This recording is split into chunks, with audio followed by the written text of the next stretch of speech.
Right. You get a video for I get that. Take pictures.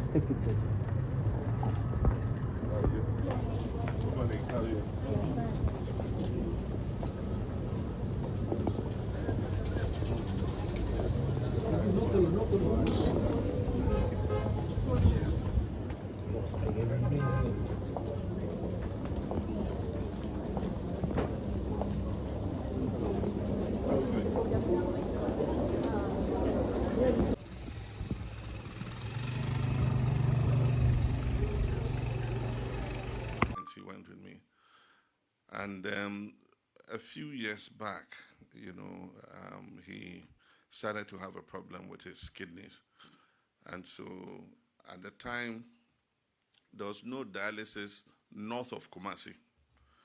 And so if you had kidney failure anywhere above Kumasi, you had to travel to Kumasi to do dialysis. And so he used to travel from Bole Bamboy like once every week to do dialysis, go back, and the cost was unbearable. I tried to help as much as I could. Eventually, he needed more, dialysis treatment, and so he couldn't be going and coming. So he had to move his whole family to stay in Kumasi, rent accommodation in Kumasi, so that he could be close to comfort. Cost was becoming unbearable. Eventually, he died. And he died leaving poverty behind because he sold all his assets to be able to look after himself. And so we had to take care to support some of the children to be able to finish school and all that. These are real stories. And that is why what we're doing today is important, because it will touch a lot of lives and help a lot of our fellow citizens. But let me say that this program must be linked and will be linked to our primary health care volunteers and designated community pharmacies, where our citizens, wherever they, because like was said by the UNICEF director, these diseases are preventable. And even if and so the primary health care would have community volunteers who will go from house to house occasionally, maybe every 3 months, every 6 months, and just take people's blood pressure, check their sugar level and all that. We'll have a program where women, are able to detect a linkage between Mahama Care and the primary health care program when we launch it. But more especially, a lot of these diseases are caused by ignorance in terms of our lifestyles and all that. And so we must also, as part of the Ghana Medical Trust Fund program, launch a very strong awareness campaign so that people will know what the trigger factors for these non-communicable diseases are.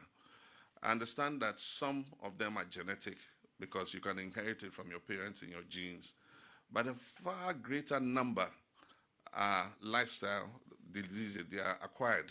They are not genetic. And so if people just know, of disease burden that we currently are seeing.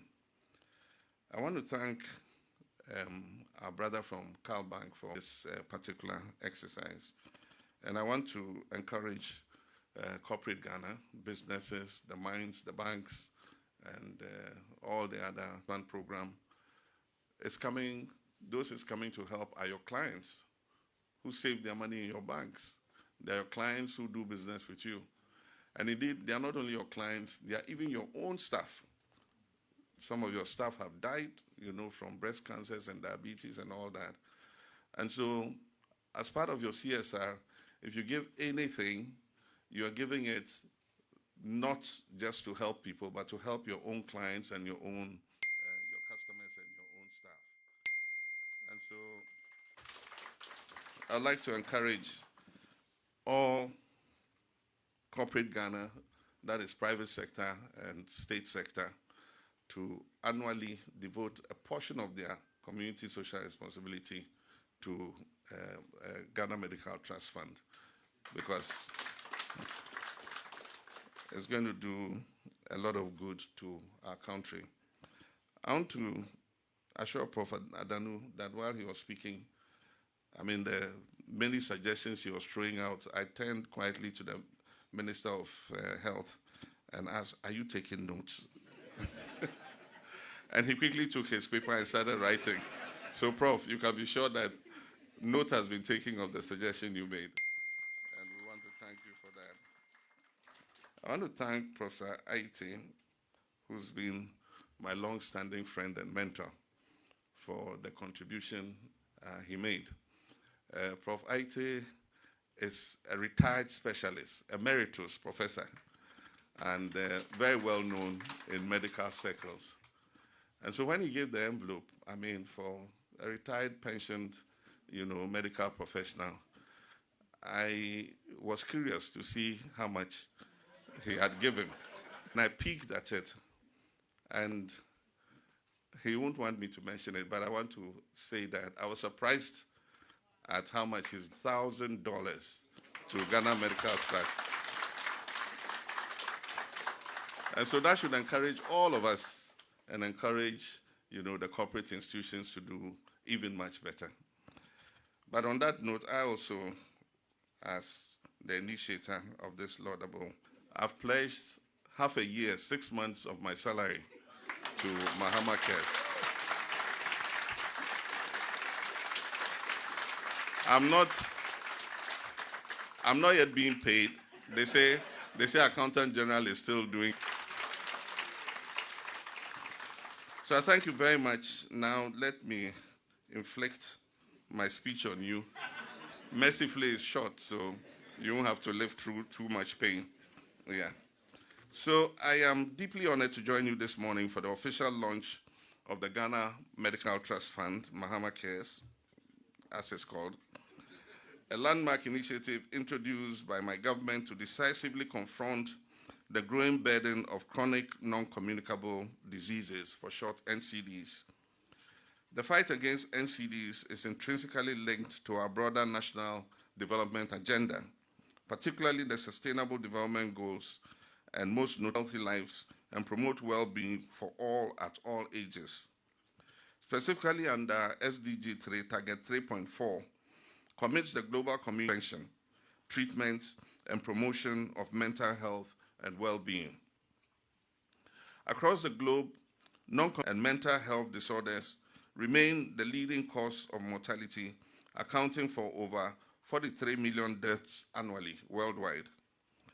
Worryingly, the burden is disproportionately borne by low and middle income countries such as ours, posing not only a public health crisis, but also a profound social and economic threat. Non-communicable diseases exacerbate poverty. The widened populations, that is those with lower education, limited access to healthcare, and lower income levels, are currently most at risk, promoting social justice and securing environmental sustainability. In Ghana, the picture is equally alarming. Available data indicates, and they consistently rank among the top 10 causes of death nationwide. Even more disturbing is the steep rise in 1,105 in 2016. Alarmingly, adults aged from 18 to 45, the prime of our nation's workforce, account for more than half of these cases, 16,000 cases. This troubling trend is driven by a convergence of factors. One, shifting lifestyles characterized by increased environmental factors. The cost of treatment, ladies and gentlemen, is not just disturbing, it can be devastating for low-income families. Estimates from our teaching hospitals reveal that the average annual cost of non-communicable disease treatment per patient averagely stands at approximately 53,000 Ghana cedis. Managing chronic conditions imposes crushing financial burdens on families, often pushing them below the poverty line and deepening their vulnerability. It is estimated that individuals diagnosed with chronic disease have economic standing, and so it even ruins rich people. I mean, you spend all your money trying to find a cure. % of their non-food expenditure on healthcare alone. Older adults living with chronic conditions spend 5 times more scheme. It remains inadequate in fully covering NCD-related services and medications. Yet essential services remain outside the NHIS coverage, leaving families dangerously exposed to out-of-pocket payments. The establishment of the Ghana Medical Trust Fund, a commitment captured faithfully in the 2024 People's Manifesto of the National Democratic Congress. Consultations with inputs from over 3 Friend Emeritus Professor Seth Aite submitted MU that the accompanying draft bill, as the minister said, end of next month. Ladies and gentlemen, today we're launching more than just an initiative. We're launching hope.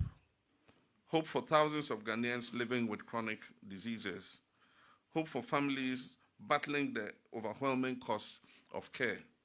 Hope for a future where the quality of life is not determined by one's ability to pay for essential treatment necessary. Chronic diseases, including cancers, diabetes, cardiovascular diseases, chronic kidney failure, stroke, and other complications. It will also progressively expand to cover convalescent care, palliative services, third-party administrators, and patient navigators to ensure transparency, efficiency, and a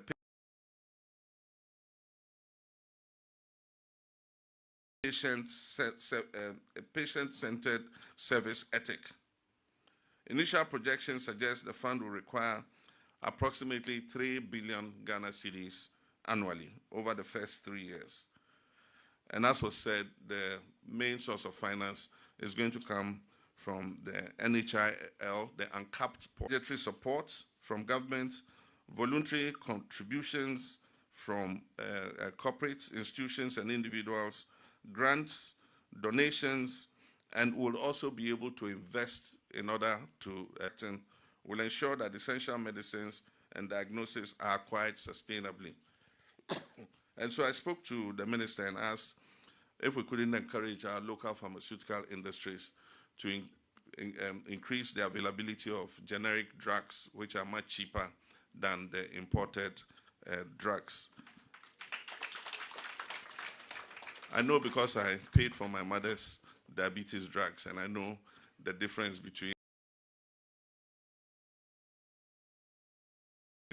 the imported drugs and the difference in cost. And so if we can... I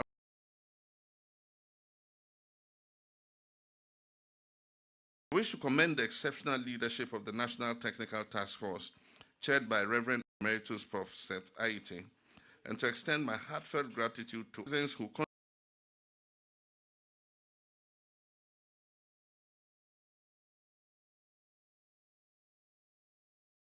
contributed their expertise and passion to bring this initiative to life. Your dedication has translated a manifesto promise. On that inspiring note, distinguished ladies and gentlemen, I'm proud to officially declare, is there going to be a fanfare? Let me know. The last time when I was just declaring something launched, then I almost ran away from the stage. Okay, there's no fanfare. All right, Ghana Medical Trust Fund, into brackets, Mahama Cares, duly launched.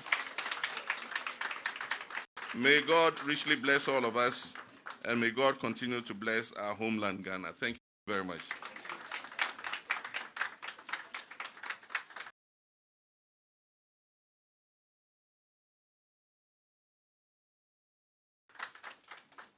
Thank you very much, Your Excellency. Please, you can take your seat. But we've got $1,000. We have